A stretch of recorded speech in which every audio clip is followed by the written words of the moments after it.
അങ്ങനെ എന്താ ഞങ്ങൾ വീണ്ടും ഇവിടെ എത്തിയിട്ടുണ്ടേ. അന്ന് വന്നപ്പോഴുള്ള വിഷമം മാറാൻ വേണ്ടി ഇന്നത്തെ ഈ കാഴ്ച മതിയാവും കേട്ടോ.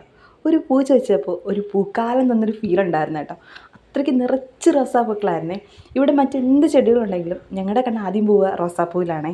ഇവിടുന്ന് ഒരുപാട് മൂട് ഞങ്ങൾ വാങ്ങിച്ചു വെച്ചിട്ടുണ്ട്. പക്ഷെ ഞങ്ങളുടെ വീട്ടിലെ വെയിൽ കാരണം അതൊന്നും ഇപ്പോഴില്ല. എന്നാലും ഇന്നും ഞാൻ വന്നേക്കുന്നത് റോസാപ്പൂ വാങ്ങിക്കാനാണ്. പിന്നെ ബ്രേക്കറിലേക്ക് വെക്കാൻ കുറച്ച് ചെടിയും വാങ്ങിക്കണം. ഞങ്ങളിവിടെ എത്തിയതിൻ്റെ പിറകെ തന്നെ നല്ല മഴ പെയ്തിട്ടുണ്ടായിരുന്നേ. ഇടയ്ക്ക് വെച്ചുള്ള മഴ പെയ്തിരുന്നെങ്കിൽ ഞങ്ങൾ രണ്ടുപേരും നനഞ്ഞു വീറ്റിയേനെ. പിന്നെ മഴ പെയ്തത് ഒരു ഉപകാരമായിരുന്നു കേട്ടോ. അതുകൊണ്ട് ഞങ്ങൾ കുറേ നേരം ഇവിടെ സ്പെൻഡ് ചെയ്യാൻ പറ്റിയിട്ടുണ്ട്.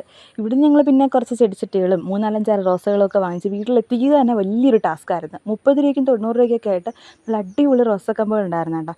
നല്ല നല്ല നല്ല ഹെൽത്തി ആയിട്ടുള്ള റോസക്കമ്പുകളായിരുന്നു. പിന്നെ ഇത്രയും ചെടികളൊക്കെ ഞാൻ അവിടുന്ന് വാങ്ങിച്ചില്ലേ. അതുകൊണ്ട് ഞാൻ ആ ചേച്ചിയുടെ സ്നേഹത്തോടെ ചേച്ചി ഒരു റോസാപ്പൂ എനിക്കൊന്ന് ഇടിച്ച് തരുമെന്ന് പറഞ്ഞ് ഒരു റോസാപ്പൂ ആ ചേച്ചി എനിക്ക് തന്നിട്ടുണ്ടേ.